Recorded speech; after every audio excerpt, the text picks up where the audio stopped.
আজকে আমরা দেখব খুব কিভাবে আমরা একটা আর্ট তৈরি করতে পারি খুব সহজে। তো বিভিন্ন রকমের বিভিন্ন ভাবে আমরা আর্টটাকে তৈরি করে থাকি। তো সচরাচর আমরা যে আর্টটা তৈরি করি সেটা হচ্ছে আহ, একটা সার্কেল তৈরি করি। আর্টকে যেখান থেকে আমরা একটা বানাবো তার সেন্টার পয়েন্ট থেকে একটা সার্কেল তৈরি করি এবং পরবর্তীতে ওই সার্কেলটা আমরা ট্রিম করে আমরা ওই আর্টটা তৈরি করে থাকি।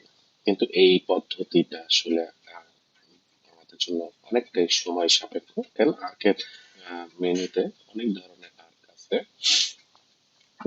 যেগুলোর মধ্যে আমরা ব্যবহার করতে পারি। যেমন ধরেন start in angle, start in dimension, start in radius, start centre, start in centre, start angle, centre start length.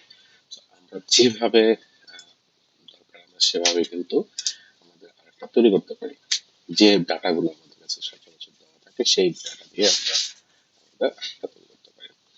তো আমরা এখানে গেলাম, এখানে গিয়ে আমরা নিব হচ্ছে আমাদের যেটা দরকার সেটা হচ্ছে সেন্টার স্টার্ট ইন।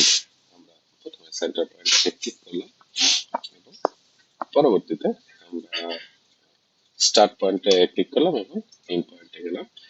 এভাবে আমরা খুব সহজেই আমাদের আর্টটা তৈরি করতে পারি। আজকের মতো এই পর্যন্তই। ধন্যবাদ।